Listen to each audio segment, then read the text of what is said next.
ये पैर चुना तो इस खड़ा ये पैर सा पत्थर भी तो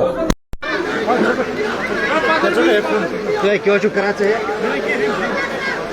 ये फोन था वो साइडस पाने ए थोड़ा साइड फोन है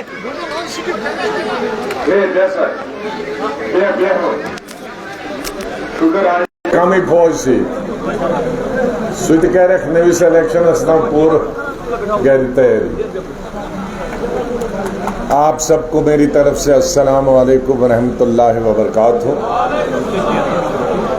सबसे पहले मैं बारामूला जिला के लोगों का, जो कि नॉर्थ कश्मीर का बहुत अरसे तक दारुल खिलाफा रहा है, उसके बाद कई जिले बने नॉर्थ कश्मीर में, आज इस बारिश के बावजूद आप यहां बड़ी तादाद में हमारे भाई बुजुर्ग नौजवान बहनें बेटियां शामिल हुई हैं। मैं आप सबका बहुत बहुत मशकूर इस छोटी सी जगह में वाटरप्रूफ टेंट, न मालूम कहां से एक टेंट इन्होंने जोड़ के ये आपके लिए बनाया है। मैं हमारे मुंतज़मीन को भी मुबारकबाद पेश करता हूं। अगर ये वाटरप्रूफ टेंट नहीं लगाया होता, अभी बारिश मुसलसल, हमारे कैमरे वालों को मैंने रिक्वेस्ट की कि छतरी आप हटा दो, रुमाल कैमरे पर रखो। इससे पहले कि मैं बात आगे बढ़ाऊं, विंटर आने वाला है, आप इनके लिए भी, कश्मीर में टोपी का रिवाज है, इनके लिए भी आप वाटरप्रूफ टोपी बनाओ, सैंपल मैं दिलू को, ताकि पब्लिक के सामने आप छतरियां रख के खड़े न हो जाएं और शोर न हो।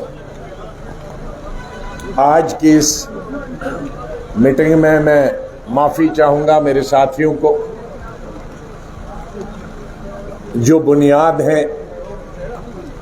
मेरे साथ नई पार्टी को खड़ी करने के लिए, जिसका ऐलान इंशाअल्लाह अगले 10 दिनों में होगा। वो तमाम यहां बोलने वाले थे, वैसा पता नारब से पब्लिक मीटिंग डिस्टर्ब गया यह साथ वो मकला 15 मिनट ना आए। ये सब लीडरान नॉर्थ कश्मीर से लेकर सेंट्रल कश्मीर से लेकर साउथ कश्मीर तक बोलने वाले थे, लेकिन इस बारिश में लोग इतनी देर यहां रह नहीं सकते। यहां मौजूद साबका वजीर और बहुत ही मकबूल वजीर, चीफ मिनिस्टर के नाते मेरा क्वेश्चन आवर होता था,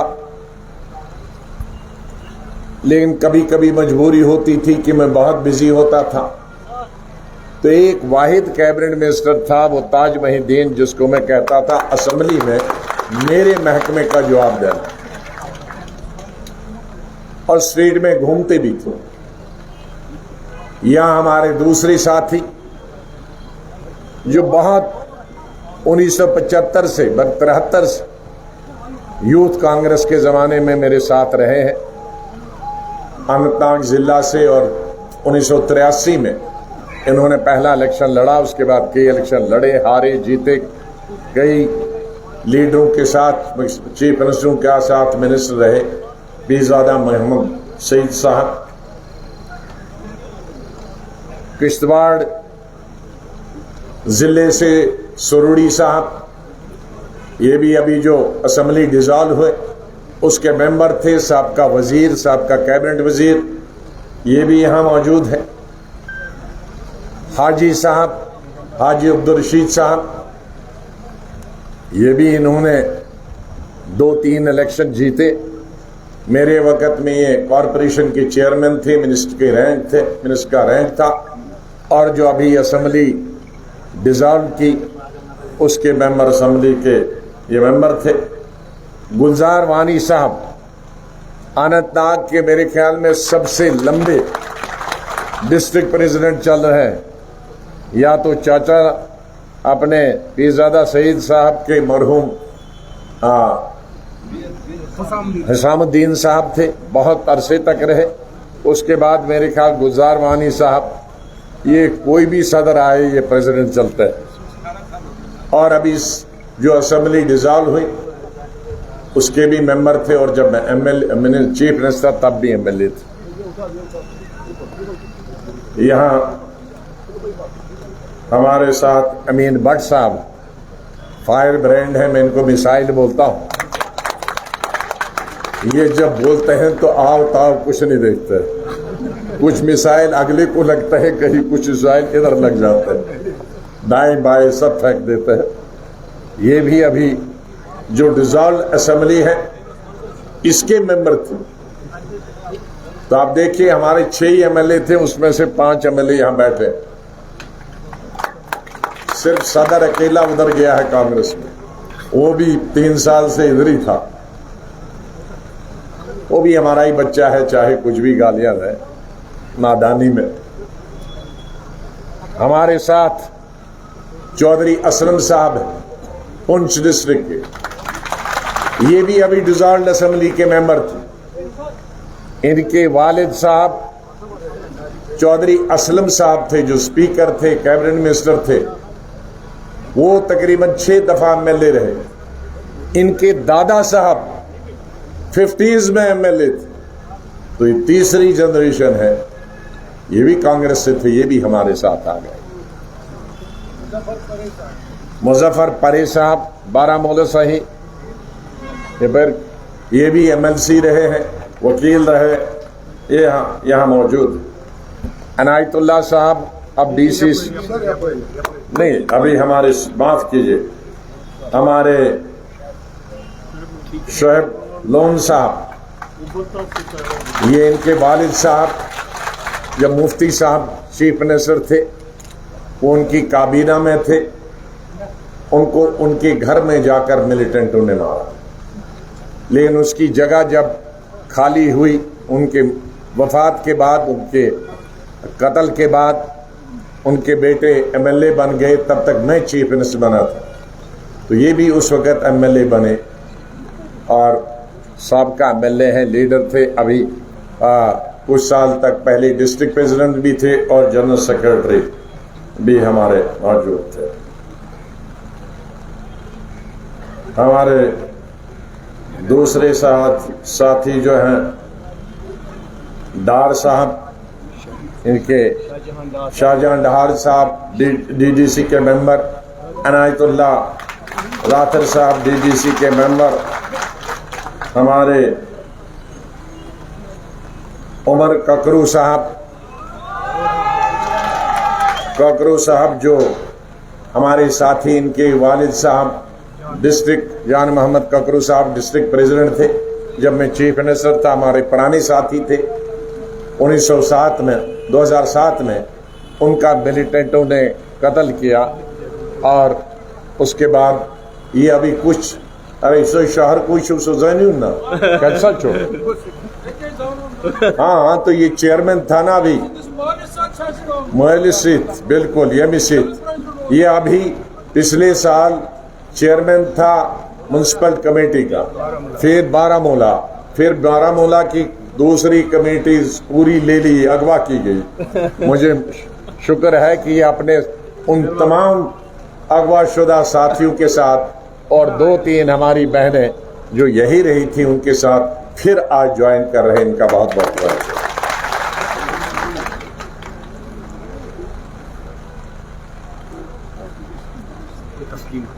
तस्लीम अख्तर साहिबा जिन्होंने बहुत वोट लिए, चंद वोटों से हार गई, और मुबशर तांतरे साहब vice president municipality, Mrs Jasbir Kaur सी, वो उधर खड़े हो जाओ जसबीर जी। ये इसको मुबारक हूँ, ये वहीं कहीं नहीं गई, यहीं रही, बहुत एक्टिव है। ये भी कॉरपोरेटर है। हमारे गुरदीप कौर है, वो भी कॉरपोरेटर है। गुरदीप खड़े हो जाओ। मिश्रा बेगम जी, ये भी कॉरपोरेटर है, बारामूला के शहर की। फरीदा बेगम, ये भी इसी शहर की कॉरपोरेटर है। बेमान वो कॉरपोरेटर है ये, ऐसे ये बारामूला का। अच्छा, अब्दुल गनी खान साहब, ये मेरे ख्याल में 40 साल डिस्ट्रिक्ट प्रेसिडेंट है श्रीनगर के। अच्छा, ये हीरो थे जब हम पढ़ते थे, जो पहली फिल्म बनी थी, क्या सा हब्बा खातून, उसके ये हीरो थे। जब मेरी बेगम शमीम ने जब मैट्रिक में पढ़ती थी तो हब्बा खातून के सारे गाने गाए थे, और उसके हीरो, जब मैं भी पढ़ता था, उसके हीरो ये थे।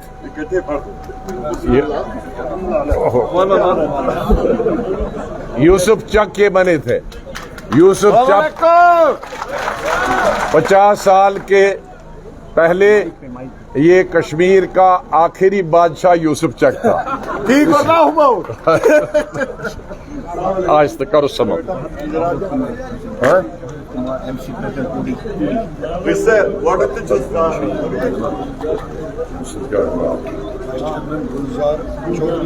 अच्छा, आमिर रसूल साहब श्रीनगर से,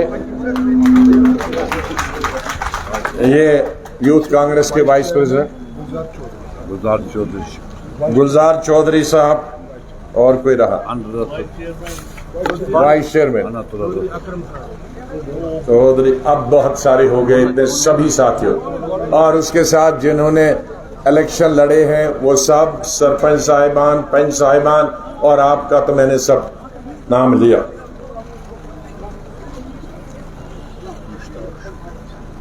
बहुत सारे तूफान इस जम्मू कश्मीर में गुज़िश्ता 3-3.25 सालों में हुए। बदकिस्मती कश्मीर की है कि हजारों सालों से अगर कश्मीर की तारीख देखेंगे, यूं कि इस तरह तो वैसे हिंदुस्तान की तारीख में भी बहुत सारे हमलावर बाहर से आए। हाल के ही कुछ 500-800 सालों में सबसे लंबे अरसे तक मुगलिया हुकूमत ने हिंदुस्तान पे हुकूमत की। उसके बाद अंग्रेजों ने कई सौ साल तक हुकूमत की, लेकिन बदकिस्मती से कश्मीर पर कई दर्जन, बल्कि अगर सैकड़ों देखेंगे, उन हुक्मरानों का अंदाजा नहीं, कहीं अंदर के कहीं बाहर के, आके गए, लूट के गए, हुकूमत करके गए, और कश्मीरी था साहब बंद सुचु कुनी अजबी छात्री तल यजबे नशु कैमरा तो नशु के यथा डांडो होते हैं मिसाल यथा सा।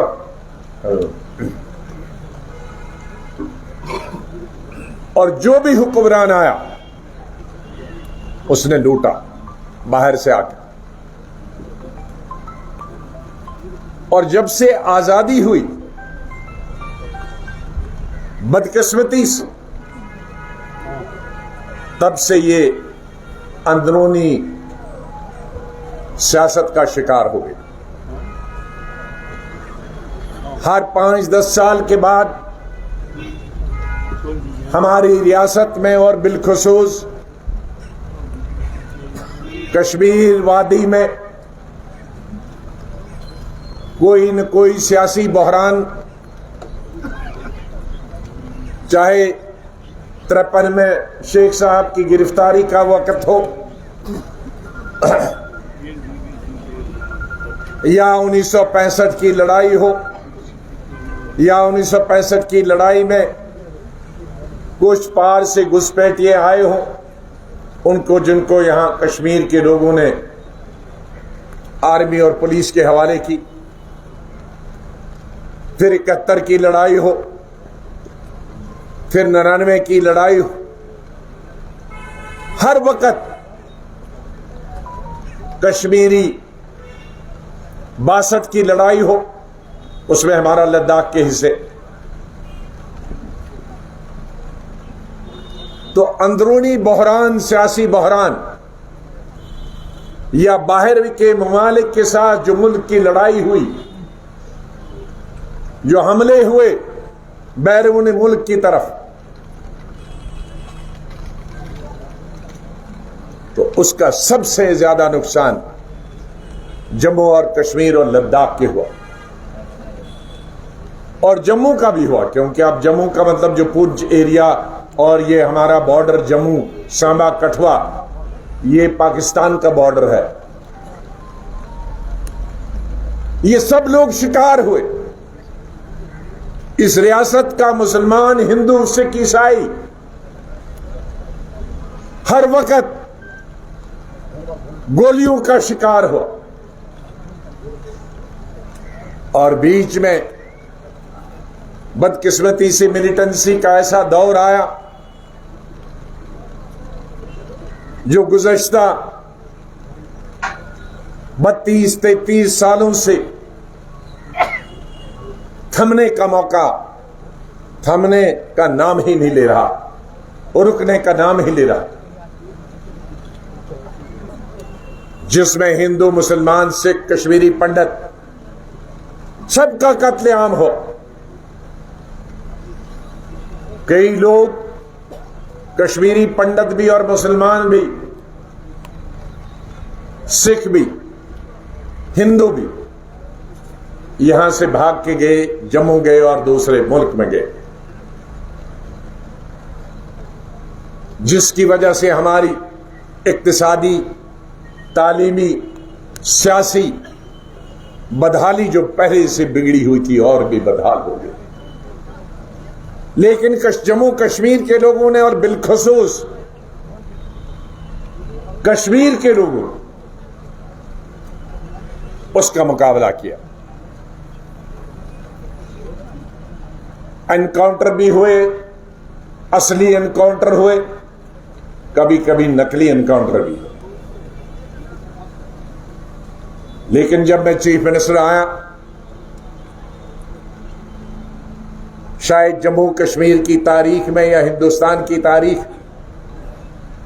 जो शिकायतें मिलती थी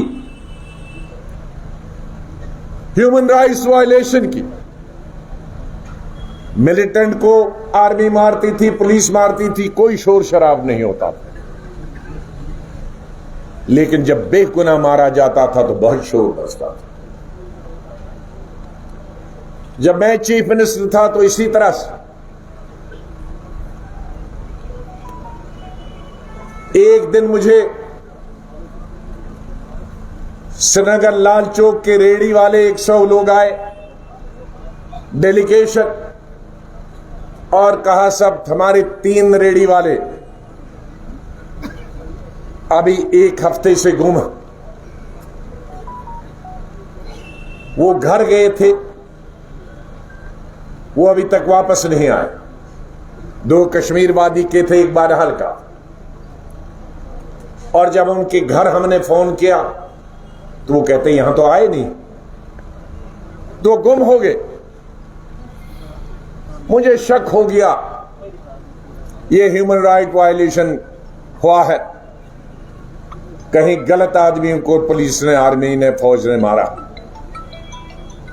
मैंने होम मिनिस्टर के नाते उसकी जाती तौर पर तहकीकात शुरू, एक अफसर को नहीं लगाया, अलग अलग 10 अफसरों से पूछा, और फिर मैं इस नतीजे पर पहुंचा था कि उसी दिन पुलिस ने एक प्रेस कॉन्फ्रेंस की थी कि पाकिस्तान ट्रेंड 3 मिलिटेंटों को मारा। तो तहकीकात ज्यादा टाइम नहीं लगाया, 20 दिनों के अंदर मैंने तहकीकात के इस नतीजे पे पहुंचा कि जिस दिन ये दिखाया गया है कि 3 पाकिस्तानी मिलिटेंटों को मारा गया है, उसी दिन ये गुम हो गए। मैंने कहा अपनी सीआईडी से, भाई जो आप मारते हो पाकिस्तानी मिलिटेंट या यहां के, उनकी कब्रें वबरें ठीक बनाते हो? क्योंकि उसके बाद खत्म हुई। तो मैंने कहा मुझे दिखाना है कि 1 महीने में जितने लोग मरे हैं, 2 से ज्यादा मैं वो कब्रें देखने जाना चाहता हूं। ये एक बहाना था। और हर कब्र पे लिखो कि 2 आदमी कहां है, 3 आदमी कहां और किस डेट के कहां। तो मैं जब इस नतीजे पे पहुंचा कि उस दिन के 3 आदमी इन कब्रों में है, लिस्ट आ गई, तो पहली रात को मैंने ये 3 जो मारे गए थे उनके घर वालों को बुला। खुशकिस्मती के से शायद सर्दियों का नवंबर का महीना था। तो मैंने कहा अगर मैं कब्रें खुदवाऊंगा तो पहचान पाओगे? कहा जी जरूर। तो मैंने पुलिस को नहीं बताया, बुलाया है कि उन्हें शक पड़ा। सीआईडी को भी नहीं बुलाया, किसी को, आर्मी को। लेकिन तब तक मैंने निशानदेही की थी कि कौन है वो। बदकिस्मती से वो आर्मी नहीं थी, 12-13 के लोग हमारे ही थे, एक जम्मू का और बाकी सब कश्मीरी थे, पुलिस वाले। तो मैंने अपने कुछ ऑफिसरों को भेजा सुबह बुला के कि अभी कब्रें खोदो और इनको ले लो, और ये अगर बॉडी पहचाने तो मुझे मोबाइल पे फोन करो। बॉडीज खोदी और इन्होंने पहचाना तो मैंने कहा सीधे यहां से उन 12-13 अफसरों को अरेस्ट करो। अल्लाह के फजल से आज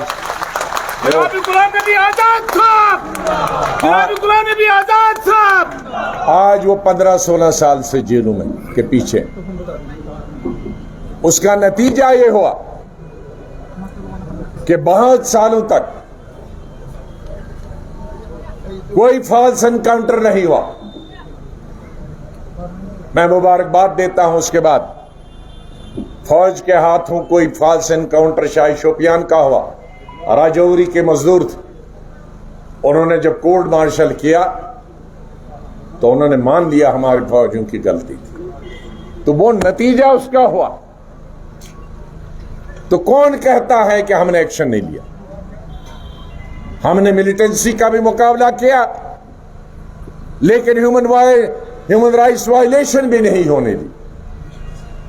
इसीलिए मैंने कहा था कि मैंने जो ख्वाब देखा था, आपने जो ख्वाब देखा था खुशहाल कश्मीर की, डबल शिफ्ट की, ट्रिपल शिफ्ट की, कोई मजदूर जम्मू कश्मीर का मजदूरी के बगैर नहीं रहा। मैं अभी जम्मू में 43 के 43 जिलों के असेंबली कॉन्स्टिट्यूंसी के कैंडिडेटों से मिला और 3 दिन चुनाव वैली का दौरा किया। 99% मजदूरों ने कहा हमारे पास मजदूरी नहीं है 3 साल। मेरे वक्त में 3 शिफ्टों में जम्मू कश्मीर में मजदूर नहीं मिलता था 3 शिफ्टों के लिए। पंजाब से आते थे, हिमाचल से आते थे 3 शिफ्ट। कारपेंटर नहीं मिलता था, दुसलोस बनान, मेसन नहीं मिलता था। 1 शिफ्ट के लिए मिलता था, दूसरी शिफ्ट के लिए, तीसरी शिफ्ट के लिए मिलता था। बिल्डिंगें रात को बनती थी, दिन में बनती थी। ये ट्यूलिप गार्डन जहां लाखों टूरिस्ट आते हैं, ये 1.5 साल में, जिस दिन मैं देखने गया जगह और जिस दिन इनॉग्रेशन किया टिपक्षी में, 1.5 साल में बना। ये असेंबली 1.5 साल में 3 शिफ्टों में बना। हज हाउस, पहला हज हाउस हिंदुस्तान का, अगर आखिरी नहीं कहूं, जिसमें इमिग्रेशन और कस्टम हज हाउस में ही होता। ये 8 महीनों में बना। जम्मू में मेरे हिंदू भाइयों के लिए जो यात्रा करने यहां जाते हैं, कश्मीर में अमरनाथ जी यात्रा के 3 महीनों में मैंने उनके लिए यात्रा निवास 4 मंजिला कई हॉल बनाए। उसके बाद किसी ने उसका आज तक व्हाइट वॉश भी नहीं किया। कोई हिंदू कोई मुसलमान नहीं कह सकता मैंने भेदभाव किया। इसी आपके शहर में चीफ मिनिस्टर के नाते 300 बेड का हॉस्पिटल, नया हॉस्पिटल बना। पास में सोपुर में हॉस्पिटल था, लेकिन मैंने 300 बेड का और हॉस्पिटल बना। पास में ताज साहब के सब डिस्ट्रिक्ट हॉस्पिटल बनाए। सोपुर में जो पुराना हॉस्पिटल था उसको जच्चा बच्चा 5 हॉस्पिटल बनाए आपने, 50 बेड, 5 अस्पताल, 5 हॉस्पिटल, लेकिन वो 50-50 बेड के। हाँ 50। वो 50-50 बेड के कहते हैं आपने, और 5 हॉस्पिटल बनाए। लेकिन मैं सिर्फ 300 और 200 वाले बेड हॉस्पिटल गिनता हूं। और शायद जम्मू कश्मीर की तारीख में पहली दफा 2.5 साल में 22 के 22 जिलों में नए हॉस्पिटल बने, जिसको आप ग्रीन फील्ड बोलते हैं। और तकरीबन 30-40 हॉस्पिटल सब डिस्ट्रिक्ट बने। मुझे हिंदुस्तान में बताइए, सब डिस्ट्रिक्ट हॉस्पिटल बनाइए, मुझे बताइए। लोग सोए हुए थे, ये बांडीपुरा के हमारे साथी यहां पुराने लोग सोए हुए थे, तो इन्होंने सुना कि बांडीपुरा डिस्ट्रिक्ट बन गया। डिस्ट्रिक्ट बांडीपुरा बना। अनंतनाग के 2 डिस्ट्रिक्ट थे, उसके 2 अच्छा दम का रोजा की मंत्रहन बरियन 2 तरहन बरियन सो एक दम क्यों मिलिटेंट गामदूत सरकार बांडीपुरा डिस्ट्रिक्ट बना। श्रीनगर का कोई मांग नहीं थी। फारूक साहब, शेख साहब, उमर साहब की कॉन्स्टिट्यूंसी डिस्ट्रिक्ट बन गई गांधरबल। ये अनंतनाग जो मिलिटेंट का अड्डा था, दुनिया को सेब भेजते थे, शोपियान वाले, इनको सोए हुए इनको नया डिस्ट्रिक्ट दिया। पुलवामा नया डिस्ट्रिक्ट दिया। ये कहां से आए? जम्मू में 4 डिस्ट्रिक्ट दी, कभी मांग नहीं थी। कितने पुल बने, कितने हायर सेकेंडरी बने, कितने डिग्री कॉलेज बने, उसके लिए मुझे कई घंटे चले। और हेल्थ में इसके नाते आपके इस बारामूला को नॉर्थ कश्मीर के लिए मेडिकल कॉलेज दिया। क्या बारामूला तो इस वक्त सुनिश्चित है कि वरमोली बन मेडिकल कॉलेज साथ तुलियो खरा तो ये पता मेडिकल कॉलेज। मेडिकल कॉलेज का 2 मतलब कि एक और 500 बेड का हॉस्पिटल बन गया। और फिर इतने डॉक्टर जो पढ़ाते हैं वो डॉक्टर भी होते हैं, और फिर एमबीबीएस भी लोग साथ करते हैं। यहां बनाया मेडिकल कॉलेज, अनंतनाग बनाया medical college, Kupwara cancer college, Srinagar के कई हॉस्पिटल, एक नहीं एक आधे दर्जन के लिए हॉस्पिटल, सुपर स्पेशलिटी भी और जच्चा बच्चा के लिए भी। जम्मू कश्मीर का कोई सड़क देखे उस पे हमारा नाम होगा। जम्मू कश्मीर का कोई हॉस्पिटल होगा पुंछ से लेकर मैंडर से लेकर डिग्री कॉलेज वो टंगडार तक होगा, उसमें मेरा पत्थर होगा।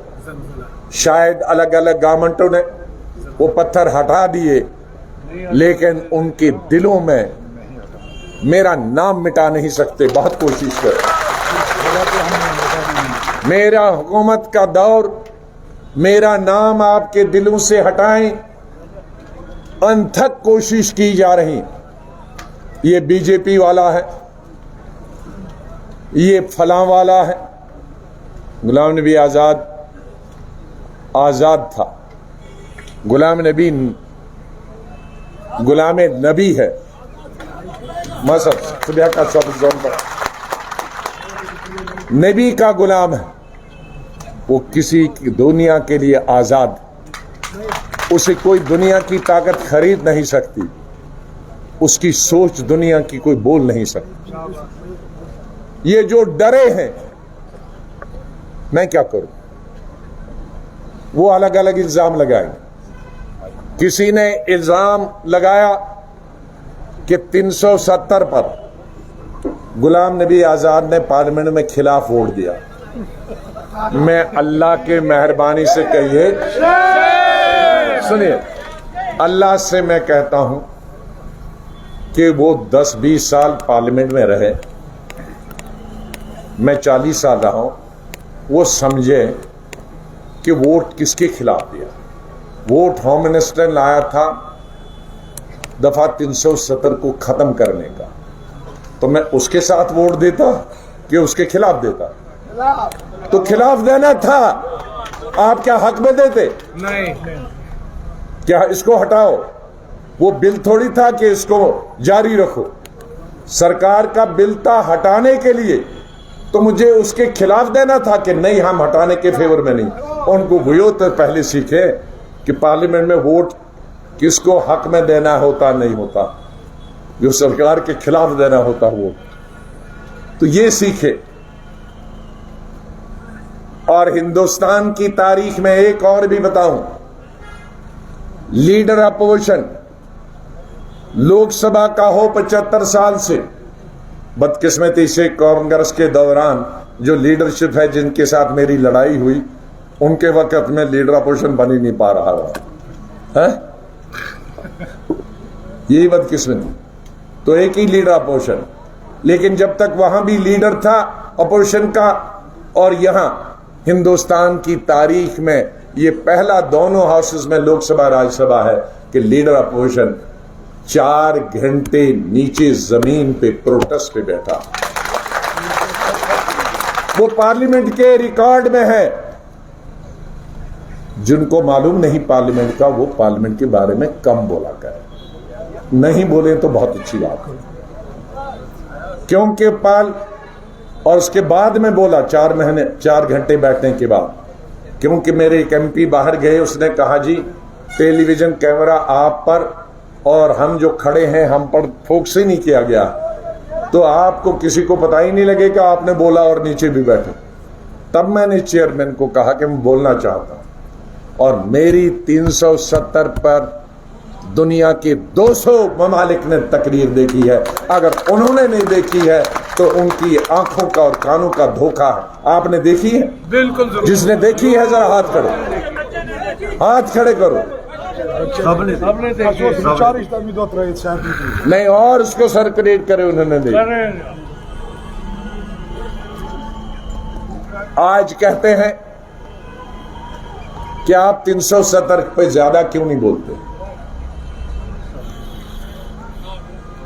कहते हैं ना, गुलाम नबी आजाद ने जम्मू में भी नंबर 1 रखा, स्टेट हो नंबर 2, उसी के साथ जमीन कोई बाहर वाला न खरीदे, नौकरी बाहर वाला न खरीदे। वो 15A है, 35A, 35A। मेरे भाई जो ये कहते हैं गुलाम नबी आजाद 370 नहीं है, गुलाम नबी आजाद 3 प्राइम मिनिस्टरों के साथ पार्लियामेंट्री अफेयर्स मिनिस्टर रहा। हिंदुस्तान के पार्लियामेंट में 40 साल। गुलाम नबी आजाद किसी को गुमराह नहीं करता वोट लेने के लिए। मैं वोट लेने के लिए कोई ऊपर अल्लाह को हाजिर नाजिर करके मैं कभी आपको गुमराह नहीं करूंगा। इस गुमराह में हमारे 1 लाख के लोग गए, 50,000 बेवाएं बनी, 4 से 5 लाख बच्चे हमारे यतीम हो गए, लाखों लोग बेघर हो गए। अभी भी वो ऐसा नारा न दें जो न मेरे हाथ में है न आपके हाथ। पार्लियामेंट में 370 वापस लाने के लिए 2/3 अक्सरियत लोकसभा में होनी चाहिए। 550 में से तकरीबन 350 लोकसभा में, 550 में। मैं एक्चुअली नहीं बताता हूं, कोई गलती नहीं निकाले, लेकिन 350 के सिर्फ 10 साल से कांग्रेस पार्टी 50 से ऊपर जा ही नहीं रही। अल्लाह करे, लेकिन जो मैं सियासत में रहा हूं, मेरी जिंदगी में 370 360 सीटें 50 सीटें कांग्रेस पार्टी को कभी नहीं आ रही। तो मैं लोगों को कहूंगा कि 370 खत्म करो, मुझे वोट दो। कहां से मैं नानी से लाऊंगा 360 50 350 वोट? कहां? जिस पार्टी को मैंने छोड़ा वो 50 से ऊपर जाती ही नहीं। खुदा न करे कि वो 50 से और आधा हो जाए, तो क्यों मैं गुमराह करूं? राज्यसभा में जब मैं लीडर बना 8 साल पहले, 73 एमपी थे। कांग्रेस स्टेटों के बाद स्टेट हारती जा रही है कि वो राज्यसभा के लिए स्टेटें जीतना, और 73 से अभी 30 या 32 पहुंच गए। ऊपर नहीं जा रहे, आधे से नीचे हो रहे। अगले साल वो 20 पर पहुंचेंगे। और मुझे चाहिए 370 के लिए राज्यसभा में कितने वोट? तकरीबन 250 वोट। मैं कहां से लाऊं? जो उन लोग जो कहते हैं 370 खत्म करें, उनको कहते तुम खुद एमपी जीत सकते हो कि नहीं? किसी पार्टी के साथ लोकसभा में 350 लोकसभा मेंबर लाने की हिम्मत थी, किसी पार्टी को राज्यसभा में 150 एमएलए एमपी लाने की हिम्मत। बताओ, अब मैं झूठ बोलता हूं, वो झूठ बोलते हैं। फिर एक फरेब, फिर एक कश्मीरियों के साथ धोखा, फिर एक मौत का सामान, फिर एक एजिटेशन का सामान। गुलाम नबी आजाद जब तक जिंदा है, उसकी सोच को खत्म करने के लिए तुम्हें मारना पड़ेगा उसे। लेकिन हिंदुस्तान की मैंने सियासत की। मैं अभी किसी कश्मीरी या जम्मू का, हिंदू का या मुसलमान का, सिख का, मजहब की बुनियाद पर, सियासत की बुनियाद पर, इलाकाई परस्ती की बुनियाद पर वोट के लिए लोगों को इस्तेमाल करने की इजाजत नहीं दूंगा। चाहे मैं जीत जाऊं, चाहे मुझे 4 वोट आए या लाखों वोट आए, लेकिन बहुत खून बहा। अब आपका साथ रहेगा और मेरा खून रहेगा इंशाअल्लाह। आज से कई साल पहले आजादी की जंग में हमारे महात्मा गांधी, पंडित जवाहरलाल नेहरू, मौलाना आजाद, सरदार पटेल लड़ते रहे। बंगाल से हमारे सुभाष चंद्र बोस, वो हमारी अमीन साहब की तरह जरा ज्यादा जल्दी में थे, उन्होंने फौजी बना दी। उसमें सब हिंदू मुसलमान फौज, आजाद हिंद फौज। उन्होंने क्या नारा दिया था? मैं तुम्हें आजादी दूंगा, तुम मुझे खून दे दो। मैं जम्मू कश्मीर के लोग कहता हूं, तुम मुझे साथ दे दो, मैं खून दूंगा। लेकिन ये गुजारिश करूंगा, अब किसी को एमएलए बनाने के लिए, एमपी बनाने के लिए ये झूठे नारे जो हो नहीं सकता, हो क्या सकता है? स्टेटहुड हो सकती, उसके लिए जद्दोजहद कर दी, क्योंकि उसमें कोई कॉन्स्टिट्यूशन अमेंडमेंट की जरूरत नहीं। हम इतनी स्टेटें बनाते हैं रोज, कई उनके बिल मैंने पेश किए हैं यूटी से, 2/3 अक्सरियत नहीं, और वो तो गवर्नमेंट ने मना। जमीन हमारा वापस करें, हम उसके मालिक हो जाएं, कोई बाहर वाला, उसमें पार्लियामेंट की भी जरूरत नहीं, जो हुकूमत बनाएगी वो खुद कर सकती है। बाहर वाला नौकरी न करे, उसके लिए पार्लियामेंट की जरूरत भी नहीं है, स्टेट गवर्नमेंट कर सकती, कोई बाहर वाला नहीं कर। तो मैं वो कह रहा हूं जो हो सकता। मैं कहूंगा मुझे चीफ मिनिस्टर बनाओ, तारे, क्या मैं ला सकता हूं तारे? मैं कहूंगा मैं आसमान को जरा दोपहर में उसकी गर्मी कम करूंगा, गर्मी न लगे, मैं कर सकता हूं। तो क्यों क्या इशालता रखा हुआ, बेअक्शलता रखा। गुलाम नबी आजाद 370, अरे गुलाम नबी आजाद पार्लियामेंट में छोले नहीं बेचता था, पार्लियामेंट चलाता था। गुलाम नबी आजाद को मालूम है कि क्या हो सकता, क्या नहीं हो सकता। हाँ, बीजेपी से 370 आप करा सकते हो तो जाओ सब बीजेपी,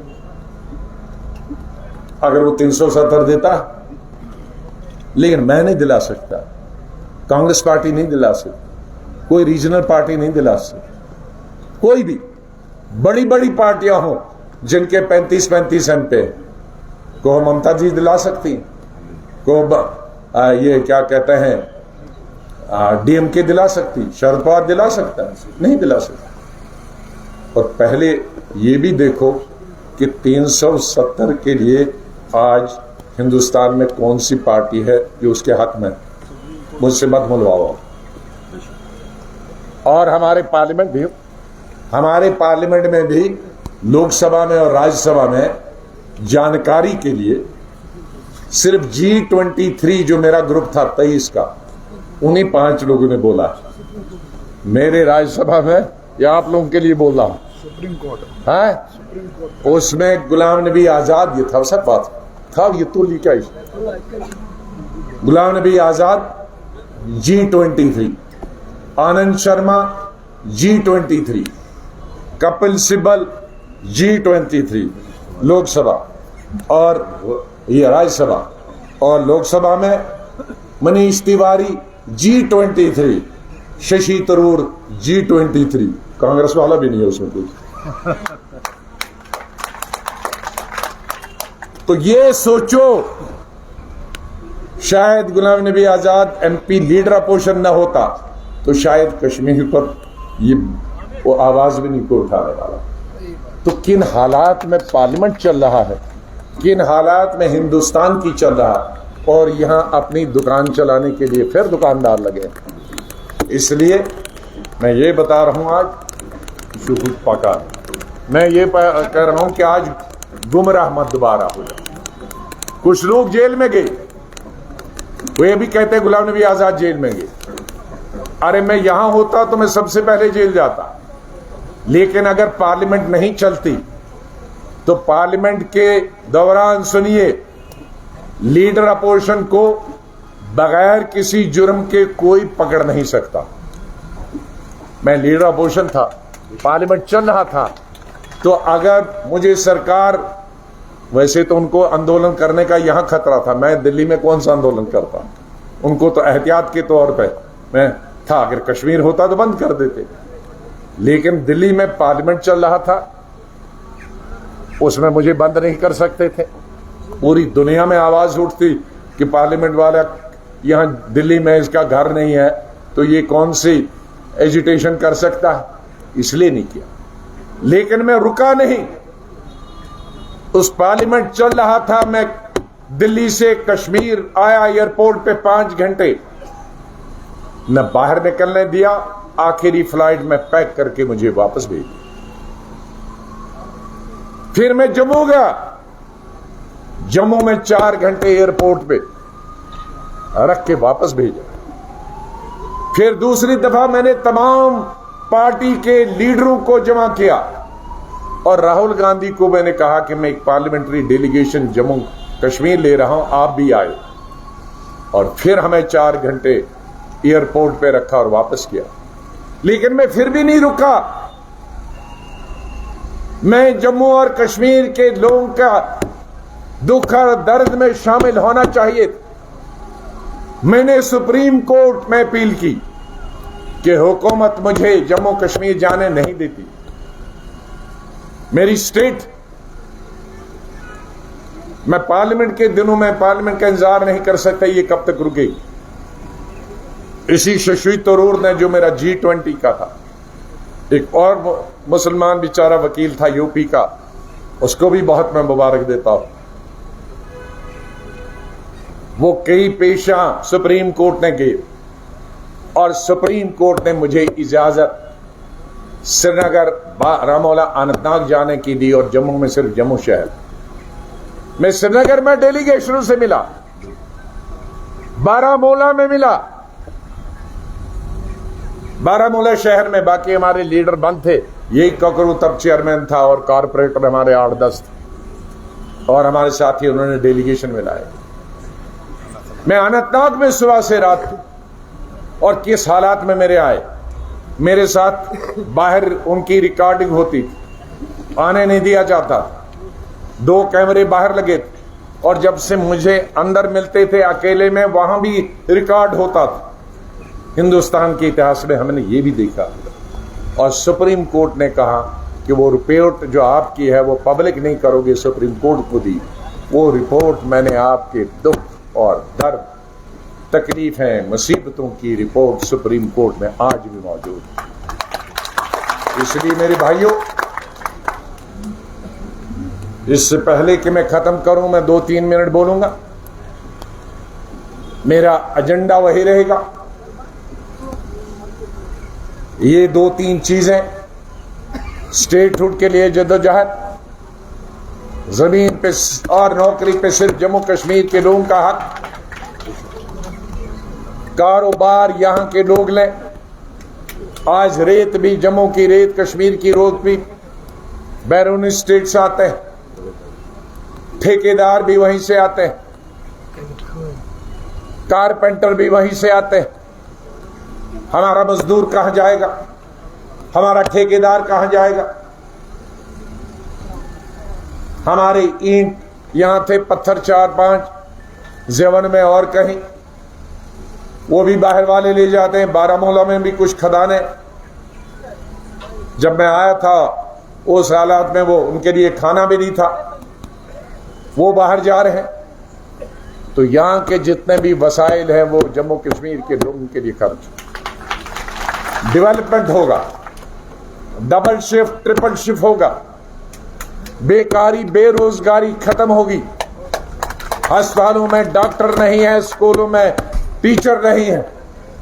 जो 15 साल पहले हो सकते थे, आज 15 साल बाद कहां डॉक्टर गुम हो गए, कहां टीचर गुम हो गए, कहां प्रोफेसर गुम। उसका मतलब है कि कोई दिलचस्पी नहीं है लोग।